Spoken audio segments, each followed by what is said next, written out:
Hey everybody, it's Professor Parish, and welcome to week 2 of English 122, the summer edition. So if you've not watched the week 1 introduction video and the week 1 lecture video, I would highly encourage that you watch both of those before you get to this video, because we are going to be continuing our discussion and wrapping up our discussion of fiction this week.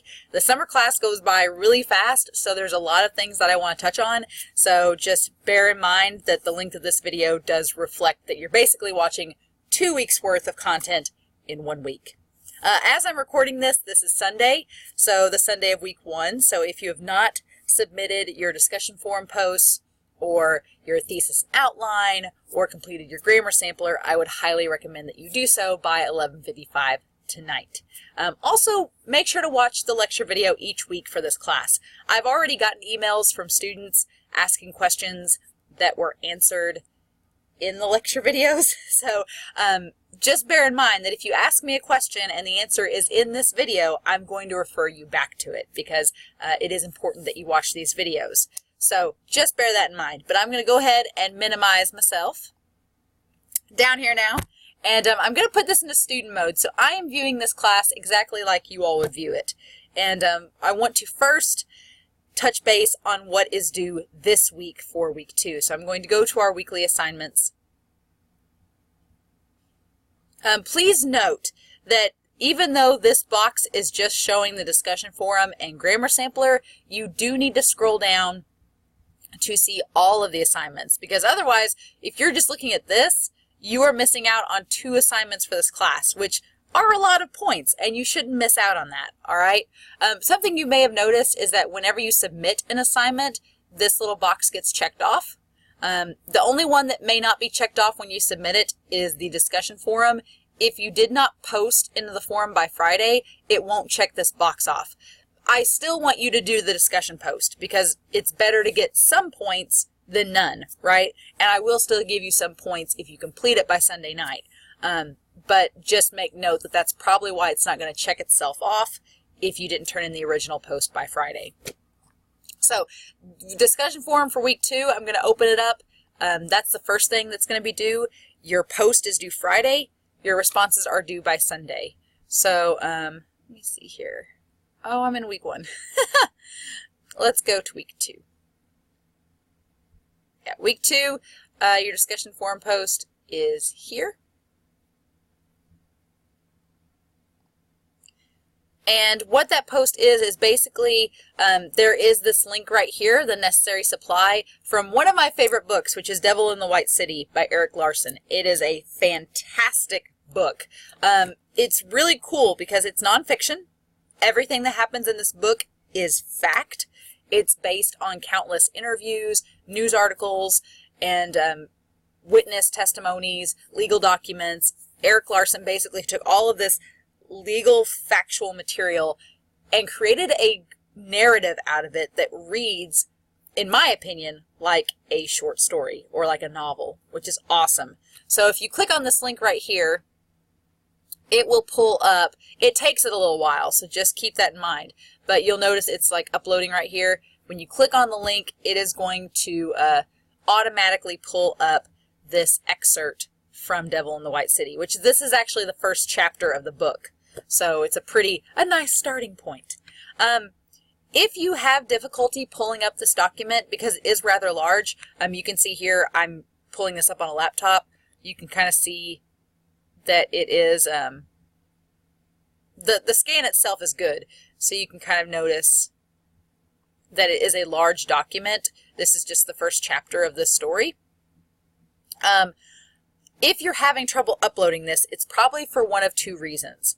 First, this may not upload on a phone, so you may have to get onto a laptop or a computer to upload it. 2, if you don't have a PDF reader, because this is a PDF, so if you don't have Adobe Acrobat or a software that reads PDFs, which most phones do not, you may have trouble pulling up this article. So if you ask me to send it to you, it's going to be in the same format as it is on here. So just bear that in mind. You may have to open this on a computer to get it to show up. But in any case, read that excerpt, and then there are 3 questions to answer about that chapter. If you get a chance to read it, I highly recommend it. I'm not a nonfiction fan. I like fiction, and this was so fascinating because it's all real, but it reads like a suspenseful crime thriller. And there are parts of this book that if you like true crime or crime dramas, if you like things that are historical, this all takes place in Chicago at the World's Fair in 1899. So I'm a big history buff. I like reading about like our state's history. It's fascinating and it's scary. So if you like horror aspects, suspense, crime, thrillers, and nonfiction, then you'll probably really like this book. I highly recommend it. It takes a little bit to get into, but once you do, you're going to be hooked. So definitely recommend it. But this first chapter will be our excerpt that we look for our discussion forum. So that post is due by Friday. Also for week 2, we have extra credit. Everybody likes extra credit, right? So the extra credit assignment here is Tweak versus Beautiful Boy. Now I actually read these 2 novels in my graduate class for authorship. We read these. And you may have noticed Beautiful Boy has recently been made into a film adaptation. So there is that if you've seen the movie. Basically, Tweak and Beautiful Boy both focus on a father and son and their dealings with addiction. So Tweak is written from the son's perspective. Beautiful Boy is written from the father's perspective. And they both talk about the son's drug addiction and how they handle it and deal with it. And both are excellent books. But what we did in the authorship class was that the class was split in half. And half of us read Tweak first, and half of us read Beautiful Boy first, and then we switched, read the other story, and then came together to talk about it.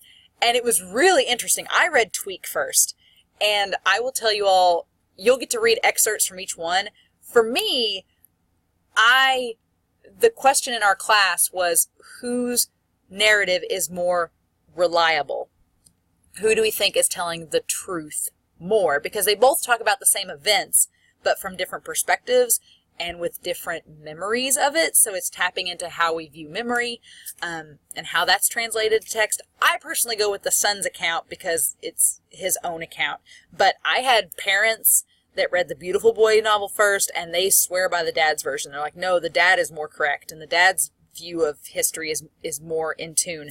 So a lot of this will depend on whether or not you have kids, whether or not you have a strong relationship with your parents, whether or not you've personally had similar, because we had someone in my class that had similar run-ins with addiction in the past, and so you bring a variety of perspectives into it.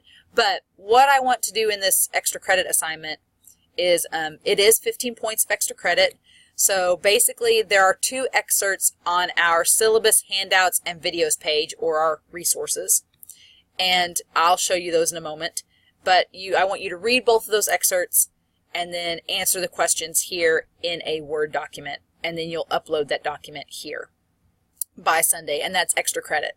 Now you don't have to do this if you don't want to. If you don't want to do it for extra credit, totally fine. I would highly recommend reading these excerpts. They're both really good. And also, every little bit of extra credit helps in this class, because I'll tell you all now, we're not going to have a lot of it. There's like 2 chances at extra credit in this class. This is one of them. So I'd highly encourage you to do it if you want to get some extra credit points right off the bat. But to show you where those excerpts are for this assignment, if I go to this syllabus, handouts, and videos link, and I scroll down to week 2, you'll notice that there's Beautiful Boy and Tweak excerpts here. And if I click on Beautiful Boy, it does the same thing as our necessary supply. Now, please note the scan here is not as great. There's a few words clipped off here and there, but it's a decent scan. But yeah, there's that excerpt for Beautiful Boy. And then you'll notice Tweak is very different. Tweak is much more large print. It has grammar errors, and there's a reason for that. It's more raw and organic than Beautiful Boy is. And so when it pops up here, and it's a large file as well, it'll show up here in just a second. But yeah, you can click on both of these in our syllabus, handouts, and videos. Here we go, yeah. So you can see it's a little bit bigger text, got more dialogue in it. The style is just very different. So those are the 2 files in this for the extra credit part. All right. And then there's also another thing of, there's also another file for the necessary supply for our discussion forum. If you're having trouble opening it from the discussion forum, there's access to it as well. And then we'll come back to these PowerPoints here in just a moment. But yeah, that's the extra credit assignment. Due Sunday. All right. You also have these assignments here. So the fiction exam, and I'll open it up here for you. We have 4 exams in this class. We have one for fiction, one for poetry, one for drama, and one for MLA. And so the fiction exam, you click this button to start. There is no time limit on this test. You can take as long as you like. You can only submit it once. I will tell you this though, because I'm not a big test taker myself, so I try to make these as seamless as possible. So if I click on this exam, it's going to open up for us. You'll notice there's a save progress, and it'll tell you when it's been saved. There's only 13 questions, so should not take you an incredibly long amount of time, but if you've watched the lecture videos for week 1 and 2, this week and last week's, and if you have your textbook, you should get a 100 on this assignment. Easily. Because all the answers are there for you. They're either in this video and last week's video, or they're in your textbook. So let's say that you get to like question 8 and you get called by a friend, and your friend's like, hey, I need you to come over and help me, catch a cow. My family lives on a farm. It's happened. And you're like, oh, I'm in the middle of my test. What you can do is you can go up here to the Save Progress button and click it, and once it says last saved and has the timestamp that matches what time it is, then you can click Exit, which is over here. And you'll notice when you exit that it now gives you 2 options. You can either resume your exam when you get back, or you can turn it in as it is. I would not do this. I'd make sure that you go back to the light blue option over here, resume your exam, and then once you get down to the very bottom, you can submit it. And now once you submit the exam, that is the only chance that you get. That's the only option that you have to submit the exam. But otherwise, let me record that. Otherwise, you're good. All right, so I'm going to go ahead and exit this. All right. So that's the exam. The other 2 assignments for this week, obviously turning in your final paper, number 1. How you do that is you can click on this drop box here. And then what you do, now this paper is worth 100 points. It is worth quite a bit. So make sure that you don't forget about this paper, because it is worth quite a lot of points. And if it's late, I won't accept it. So by this Sunday, you need to turn something in. Now, if it's not perfect, if your paper isn't exactly like you want it, that's okay, because you do get a chance to revise this paper. All right? And we're going to talk about revising in week 3 after everybody's papers get submitted. But you will get a chance to revise this paper to earn a higher grade. So if you're nervous about submitting your paper, or you don't think it's perfect or polished, that's okay. You can submit it like it is. I will give you feedback, and then you can go back and revise that paper. Because I know in English classes that I was in, I always hated it when an instructor was like, well, thanks for turning your paper, you got to see, have fun. And you're like, can't I fix it? So you do get a chance to revise this paper to earn a higher grade. So just make sure that you get it submitted by Sunday. Otherwise, you won't get that opportunity. And then finally, the reading response number 1 is due. And, let me go back. Not reading response, MLA review. Sorry. The MLA review Dropbox is here. And I'm actually going to have to fix the due date on that assignment. It should be this coming Sunday, not 2 Sundays from now, so I'm going to fix that.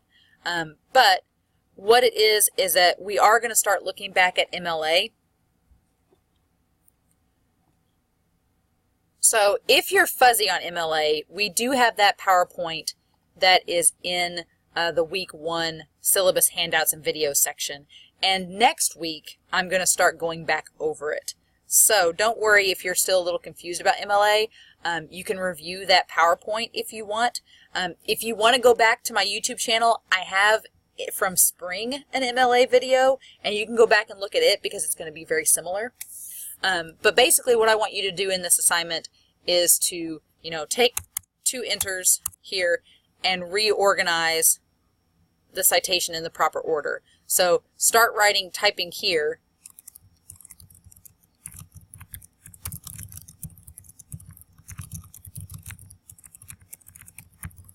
And this should be where your answer is. You're putting all of these in the proper order based on how they should be in MLA. All right.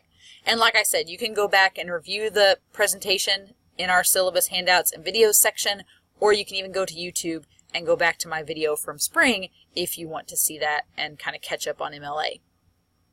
All right. But I am going to alter the due date on that assignment. Okay. So going to the handouts, the syllabus and handouts video, we're going to look at our 2, they are very short, PowerPoints for part 3 and part 2 of our fiction. We're just going to finish up fiction today and kind of talk about it. So we'll start with the second PowerPoint here. Get a sip of my coffee. All right, so chapters 5 and 6 deal with point of view and symbolism. So we're picking up where we left off last week, talking about plot, and I'll view this here. So basically,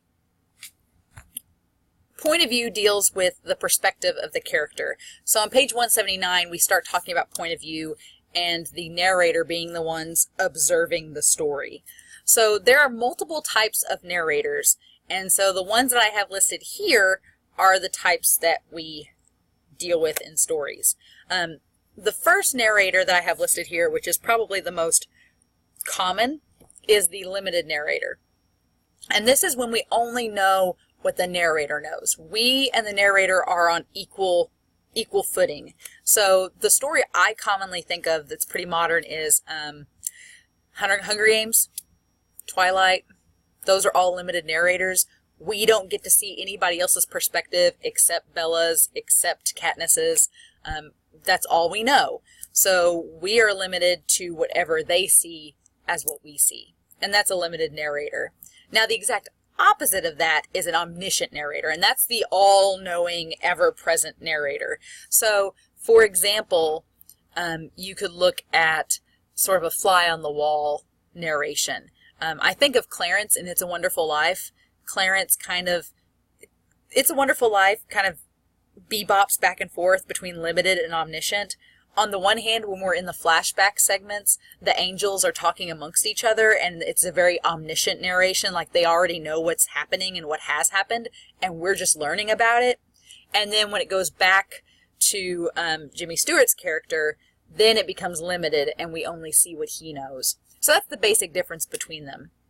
Oftentimes, limited is first person, omniscient is more third person narration. Intruding narrator, this is a very common narration style in modern pop culture, and this is where the narrator can actually comment to the reader and, quote, break the fourth wall, meaning that they interact directly with the reader and know that we're reading a story about them. So probably the most common example of this is Deadpool. Deadpool's probably the most common modern day example of an intruding narrator that knows what he is and knows what the film is, and we're just watching it. Monty Python and the Holy Grail is a great example of intruding narration. The narrator constantly either is stopped or interrupted or refers to the audience, or there's the crowd in the one scene. It's like, get on with it. That's an intruding narrator. And then we have our more observant or autobiographical narrators. The first is the third person objective. And this is a very matter-of-fact, emotionally removed narrator. So think Martin Freeman in Walk of the Penguins. Martin Freeman is not in the Antarctic, but he's just narrating the lives of these penguins throughout the entire film. And that's pretty much his role. That's his narration style. First person autobiographical is very confessional, very diary-like, can have a persona. Mean Girls is actually a first-person autobiographical, oddly enough, because it's from Lindsay Lohan's character's perspective, but she's looking at it almost like a diary, like it's already happened and she's just retelling the story. That is a first-person autobiographical narration style. And then we have first-person observer, where the story happens in real time and we can only see what the narrator sees. And again, first-person observer is very similar to limited. They're both dealing with characters that we're following and us only knowing what they know at any given time. So you'll kind of see there's some overlap with some of these types of narration, and that's fine. They are all this kind of distinct in their own ways, but there is a little bit of interlay there in terms of how they distinguish from one another. We talked about interior monologue last week, but this kind of extends that conversation on page 182 in our book. It talks about the stream of consciousness, which is a free-flowing jump from one idea to the next. So Alice in Wonderland is a prime example of this. And then interior monologue is where narration's not linear or necessarily logical. It just happens in the character's mind. So we'll see the physical version of this in the drama unit a few, chapters ahead. But for right now, we can just know that interior monologue is when the story is being told in the perspective of the mind rather than in reality. All right, chapter 6, page 216. There is a lot to do with symbolism. Symbolism is vast and varied in literature, to a very extreme end, and it can come in many shapes and forms. So I tried to give as many examples as possible in this video. So the forms of symbolism that we find in literature, we have shared language symbols. These are symbols that a culture can identify with. So my example over here would be a stoplight. When you pull up in town and the stoplight goes from green to yellow to red, there aren't usually words on a stoplight, but if you see a light turn from green to red, what do? You stop. And you stop because that is a shared language symbol. We as a culture, as an American culture, understand that that red light means that you need to stop. We've learned that, so it's a shared symbol. Symbols that have personal meaning, on the other hand, may only have a specific meaning to the author themselves, and everyone else might not understand what that means. So, for example, in the show The Simpsons, the creator Matt Groening lived in Springfield, Illinois for quite a long time, and so a lot of the characters, actually their names are streets and roads in Springfield. So, for example, Homer Simpson is actually named after Homer Street in Springfield, Illinois, which is a really cool tidbit, but it's something that it doesn't impact the story whatsoever. If you watched The Simpsons for 30 years and never knew that, it would not impact your experience of the story. It's just a symbol that has personal meaning to the writer themselves. Then we have symbols that are rich in associations. These are symbols that are symbolic in more than one way. So, for example, colors can be rich in association. For example, if you're writing a Western story, then the color red might symbolize passion or anger or love, which in itself is very, has a lot of variation. But then over in, Eastern cultures, red can mean, life and love and marriage, whereas white, we wear white in Western weddings. In Eastern cultures, white is more symbolic of death, so they don't wear white at weddings. They wear more red hues. So it's just those colors have multiple variations in symbolism, and it just depends on where they're associated at. Ambiguous symbols are symbols that don't have a direct or clear meaning. I have become a huge fan of Twin Peaks in the last few years, and so something that always strikes me as having a very ambiguous symbolism are the trees in Twin Peaks. They have some meaning. There's meaning established there. There's a symbolic element, but it's never fully explained. No one ever comes out and says, yeah, here's what the trees mean. So it's very ambiguous. You kind of get what they mean. You kind of get what it's associating with, but it's not fully developed or clear for the audience most of the time. So that's an ambiguous symbol. And then finally, we have full context symbols. symbols that don't technically reach their full meaning until the end of the story. Now you'll notice that I use Hunger Games a lot as my symbolism and a lot of my examples, and that's only because I've had lots of students write papers on the Hunger Games, so it's easy material to draw from. But the Mockingjay, for example, we hear about the Mockingjay in the very first book, and then by the time the third book ends, we gain an understanding of the full context of what the Mockingjay represents. And that's a symbol that has a full context. It finally all comes together by the end of the story. Now the central symbol, this is a symbol that a story revolves around. It becomes the focal point of a story. For example, the house in Downton Abbey. I don't know if you've ever watched Downton Abbey. It's a great show that was on PBS. It takes place, it starts around the 1910s, 1920s, and it just goes up until the 30s and 40s. But the house itself in Downton Abbey is a central symbol that the story revolves around. It symbolizes the class of the people that lives there. It symbolizes their wealth, their power, their voice. It symbolizes a lot of things and becomes kind of the central point of the story. Without the house, it doesn't really seem the same. So it's definitely a central symbol. And then we have these ways of looking at symbolism through movements. The first is naturalism, and that's where you look at the meaning through a raw and unabashed means. So Jack London's To Build a Fire, it looks at the symbolism of nature, where nature can be isolating, can be dangerous, can be healing perhaps, but also can, be a challenge or be an adversary. It's a very, it's using nature as a symbolic focus, and that's naturalism. Whereas social protest derives from human political or social aspects that we're choosing to symbolize or be recognized for having multiple meanings.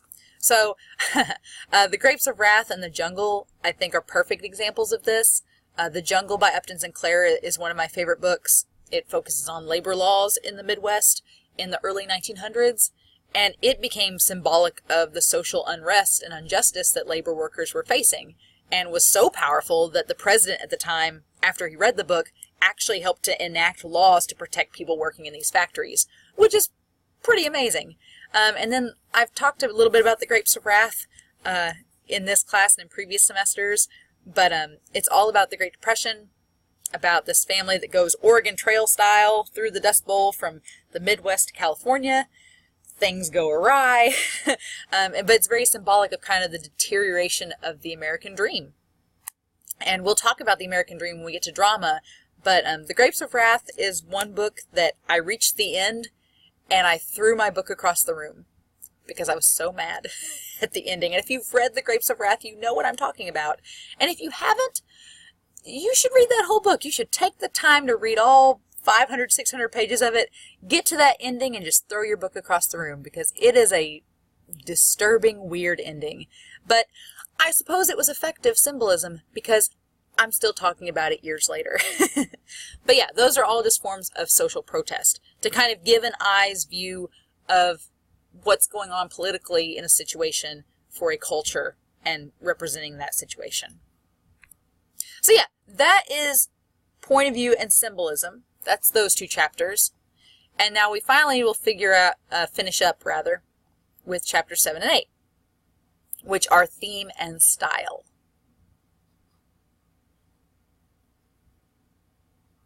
So, chapter 7 focuses on theme. And theme in a story can be very simplistic or it can be very detailed. It's basically what the purpose or meaning behind the story is. So when you're thinking about theme, you have to ask these specific questions. What do you want your readers to take with them? What do you want them to learn, if anything? What's the impression you want them to have? Do you want it to be entertaining? Do you want them to laugh? Do you want them to cry? Do you want them to be remorseful? Do you want them to think about what the story's about? Do you want them to just chuckle and go, oh, that was fun, and move on? Themes can be extremely complex and they can be extremely simple. And they're just kind of they are very important though, because they give your story an anchor, something to really drive home. Why did you create the story and what's the point of it? So there are some things that you should be aware when you are writing a theme. The first is that on page 262, they tell us that large abstractions or generalizations can be foggy and misleading. Meaning, if your reader has to ask what the point is, then your story may be too vague. If your reader doesn't get anything out of it at all, then your story might need some extra symbolism or some extra plot or something that connects to the theme to make it aware. On the opposite side, if you are too simple with your theme, then your reader may think that you're dumbing down the story or that you're trying to appeal to them or make it easy for them, and you don't want to do that either. You don't want to lose your audience's attention by making a story too simple. And then finally, you want to avoid cliches. So these are exhausted stereotypes or tropes. They're common features. I mean, I think modern storytellers try to get away from that quite a bit. Like, you don't want to have just the damsel in distress. There usually has to be something catchy about it, something nuanced, to make your story stand out. So it's not just like any old story. Long story short, theme is about balance. Everything is about knowing who your audience is and playing to those strengths, what you expect with a genre, or you want your theme to challenge your audience, etc. Just keeping everything relative to the readers that are reading it. You don't want your story to be too simple if your audience base is an older audience, right? Because then chances are that they'll get disgruntled about your story. And then finally, style. Now, you've probably noticed with these last 4 elements, the first 3 elements are pretty concrete and necessary. You have to have a setting, you have to have characters, you have to have a plot. Your story can't live without those 3 things.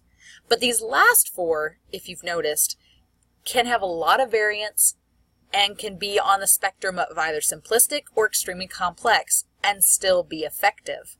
And that's because these last 4 elements are very much to the power of the author on how much they want to utilize them. Style is the way that you create a story. So someone in the discussion forum actually used, for week 1, Family Guy as their example. And Family Guy, I would argue, has a very distinct style. It may not be complex. It may be a very simplistic, surface-level humor, but it's very distinct. I can see a cartoon preview on television and note that animation style. I can hear a joke on the radio, like if it's a voiceover Family Guy, and I know that it's Family Guy, just by the characters, like the style of the joke, the character's voice. It's a very distinct style that Seth MacFarlane does. It may not be appealing to everyone, but it is distinct. You can tell what it is. And that's just a way that authors can distinguish themselves, because there's a lot of authors out there, and people are trying to like cut it and make it work in the world of publishing, so you got to make yourself stand out. And style is probably the easiest way to do that. There are 3 types of style on page 310 that we look at. One is the understatement, where an author uses very minimal or simplistic language to fill in the blank. Kurt Vonnegut, his book Slaughterhouse-Five is one of my favorites. And in it, anytime something really bad happens, he just uses the phrase, "so it goes." And it's such a small line, but that line, "so it goes," after he's described this horrific tragedy or horrific event, it's powerful. Like, it makes you go, whoa, and like kind of jump back in your seat when you read it. That's an understatement. Formal is the exact opposite, where it's very lavish and rich and elevated. It's Charles Dickens. If he was a term, it'd be formal. I'm not a big Charles Dickens fan because if you read some of his work, he was actually paid by the word to write. So he was like, oh, you want me to be descriptive? I'll be descriptive. And he kind of goes crazy with some of his descriptions to the point where I'm like, get on with the story. But he's very formal, and some authors are as well. And then we have hyperbole, which is an exaggeration of language that is used to pull in the audience or grab their attention. So also the opposite of understatement. Usually if something big is happening in a story, it's hyperbolic to grab the audience's attention. We have abstract versus concrete. This is pretty simple enough. Anything that's concrete, I think concrete explains itself.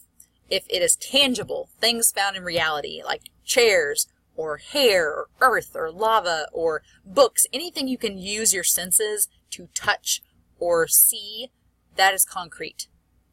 Abstract are non-tangible things like emotions or feelings or thoughts. So if I tell you find me a computer mouse,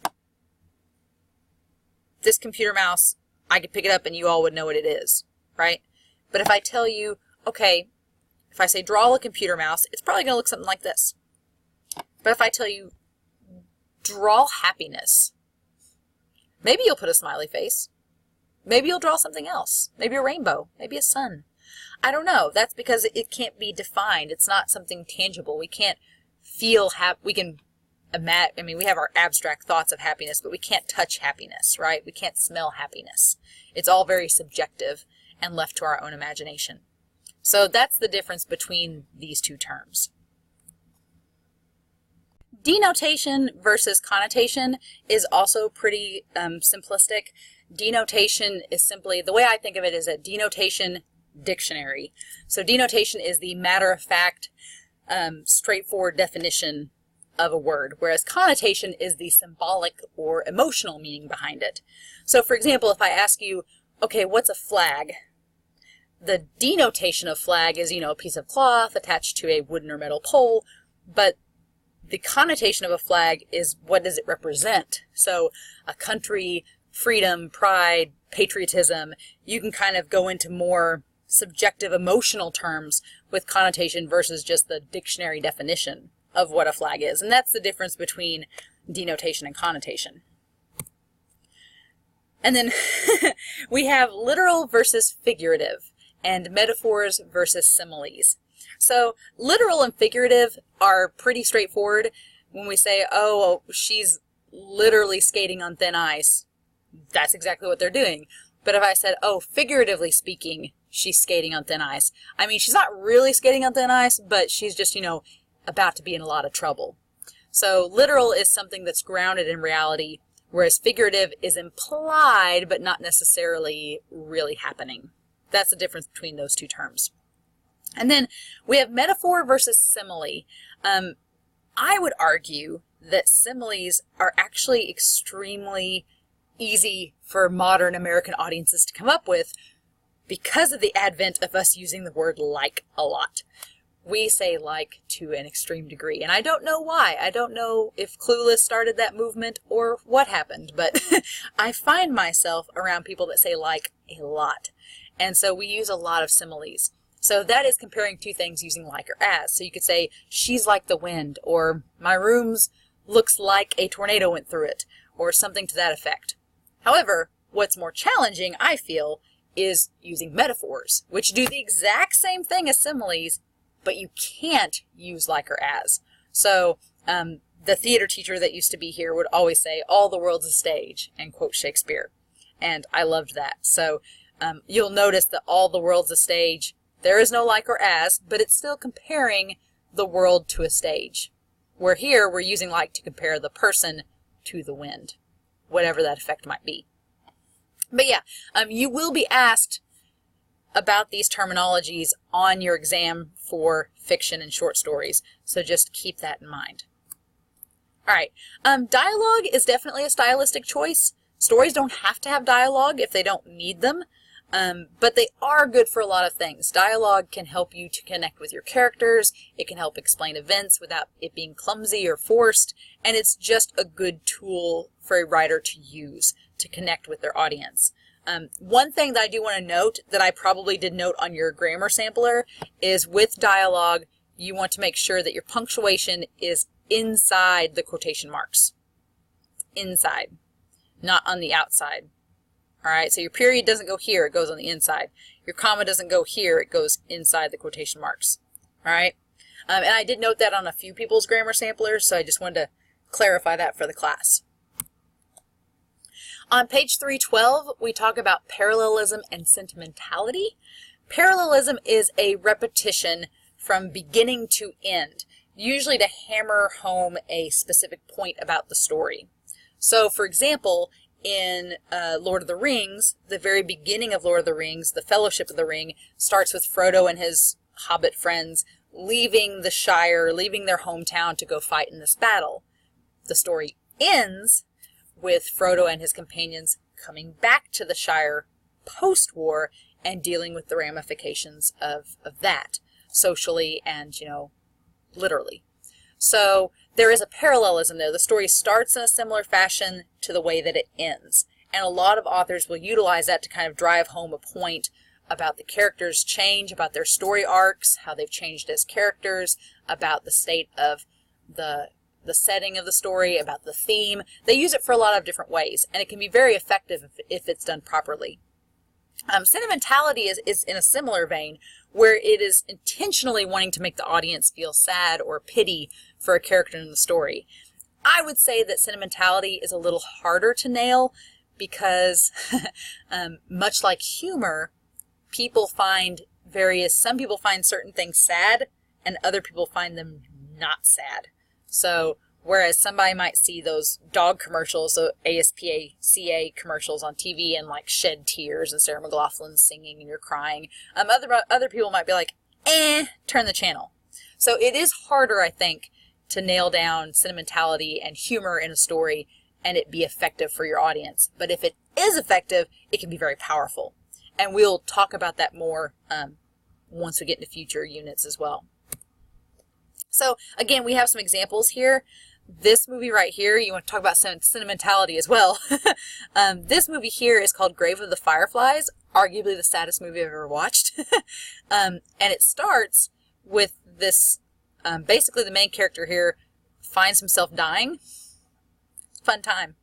And we also see this little image of his younger sister at the very beginning of Grave of the Fireflies. And at the very end, these are the last couple of shots where we see the boy right there where we saw him at the beginning, and then him with his sister. And it's a really good movie. It's set during World War II. It's from this Japanese boy and his sister's perspective. It's a good movie, but it is sad. So if you're ready to cry your eyes out, go watch that one. On the other end of the spectrum, sentimentality, we have John Wick here. We have Keanu Reeves in his role there. And the reason I chose this as sentimentality is because of the dog that he gets in the story. And I won't spoil it for any of you all, but the dog has a very sentimental connection to Keanu Reeves' character that ends up playing an important plot of the story. So these are just two examples of how authors and creators can utilize parallelism and sentimentality in their works. Irony. This textbook talks a lot about irony, and I'm never quite happy with the way that this textbook defines irony because it tries to define it in ways that are unique to each of the units that we deal with this book. So it gives us a definition for irony for fiction, a definition for poetry, a definition for drama. It never just comes out and says, here's what irony means. And that frustrates me. I think the authors of the book just couldn't quite nail down what they wanted irony to mean. So for this example, for fiction and nonfiction, our chapter uses irony's definition to represent the sad and comic contrast between expectation and event, between ideal and reality. So kind of paralleling how ideal and reality don't coincide like we think that they're supposed to. And so, because of that, let me go back.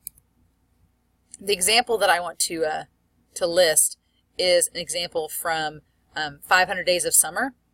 So if you've not seen 500 Days of Summer, it is about Joseph Gordon-Levitt's character where he is attempting to keep up this relationship with this girl named Summer. And so the scene that I'm going to show you all basically shows the writers creatively show the expectations of what Joseph Gordon-Levitt's character thinks is going to happen and then the reality of what happens. So I really like this scene because I think all of us have been in that moment where we're going to, whether it's a friend's house or going to a family event or to an interview for a job or something, and we think that it's going to go this certain way, and then it doesn't. And it goes a totally different way than we expected. And so the creators of this movie, I think, perfectly capture this irony between what we build ourselves up to think will happen and what actually happens. All right, so what we're going to do now is watch that scene and just kind of note the expectations versus reality difference.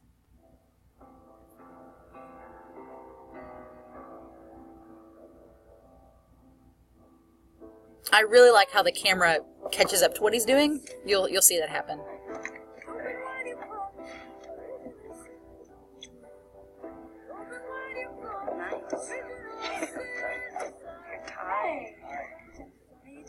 Good, how are you? Good.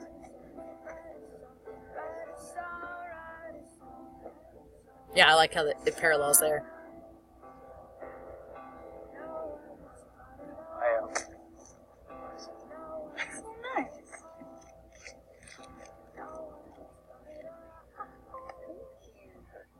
You should have. That's so nice. Thank you so much. Excited.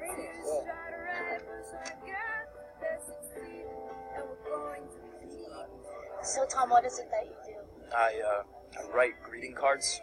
Tom could be a really great architect if he wanted to be. That's unusual. I mean, what made you go from one to the other? I guess I just figured, why make something disposable, like a building, when you can make something that lasts forever, like a greeting card.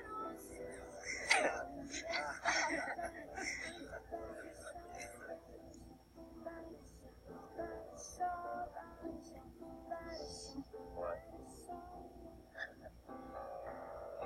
No one's got it all. No one's got it all. Power to the people we don't want pleasure. And it's either try to rape us, and I guess that they succeed. And we're going to these meetings, and we're not doing any mean. And we're trying to be faithful, but we're cheap. I'm the hero of the story, don't need to be saved. I'm the hero of the story, don't need to be saved. I'm the hero of the story, don't need to be saved. I'm the hero of the story, don't need to be saved. So yeah, just the expectation versus reality of this scene. Very sad. It's a good movie. Very sad. So yeah, this leads us back to our last couple of slides here. And the last thing I want to talk about is there's three terms to discuss. One is postmodern style, which is on page 315. Postmodernism came about around the 1920s and has since not stopped. Because when you think about it, before we started cataloging and categorizing literature into various genres or types, they didn't really have genres. So what we refer now to Victorian literature was just literature back in the 1800s. What we refer to as literature from medieval times, it wasn't medieval, it was just literature. So the advent of us being able to mass produce texts, to be able to organize them into different categories, that's led this idea that now we can create stories knowing what genre that they go into, and that's postmodernism, when a story in writing knows what it is. And we see that quite a bit. Sometimes to the point where it's even, parodied, where a story is so sci-fi that it's weird, or so like it knows it's a romance story and it's over the top. It can be kind of easy to pick apart. But that's postmodernism, and page 315 talks more about that. And then finally we have absurd versus surreal. Now absurd and surreal are very similar, and they're talked about on page 331.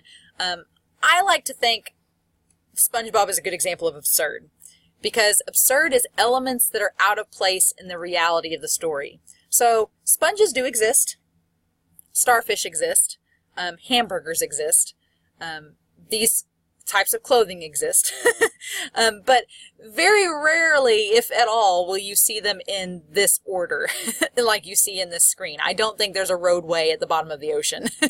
So it's absurd. It's things that occur in reality but are just mushed together in an odd format. And then surreal are things that are dreamlike or hallucinogenic. So this is from Winnie the Pooh, and this is a heffalump, which we assume is like a weird elephant-like entity, but it's clearly not real. So it's nothing you would find in reality. It's completely made up and imaginative. So that's more of a surrealist element. And that's kind of the main difference between these two.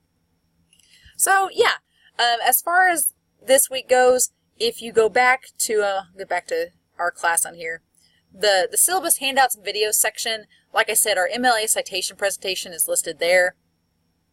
These two PowerPoints we just went over are listed there, as well as the extra credit links and the link from our discussion forum. So Quite a bit to do this week, but you've got all week to do it, so as long as, you keep pacing yourself and keep track of everything, you should be all right. If you have any questions about the content or material, please make sure to email me or call me. I am in my office from Monday through Thursdays, and you can reach me here at this extension, or you can email me at any time. All right, so I hope you enjoyed this week as we're finishing up fiction and nonfiction already. Next week, we're going to dive into poetry, and I'm so excited. And we'll talk more about poetry there. Before we go, though, I almost forgot. We need to talk about Hemingway's Hills Like White Elephants. The last time I did this video for spring semester, I did forget it, and I had to make a separate video. Not this time. So, Hills Like White Elephants was a story that we reviewed for the reading response number 1.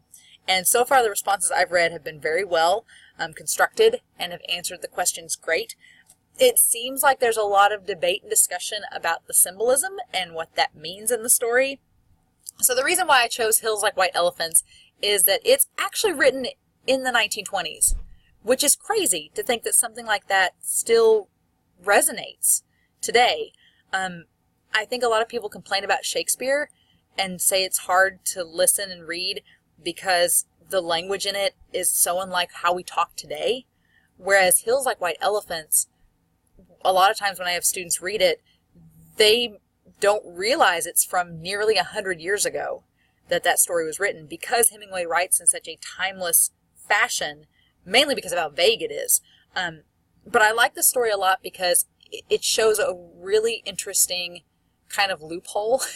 We talked about all the elements of fiction and how style is important, but also plot and character. There are really no characters in Hills Like White Elephants. There is a man and a woman. We know the woman's name is Jig, because that's her nickname. The man has no name. We don't know what they look like. We don't know anything about their personalities. They are essentially flat characters.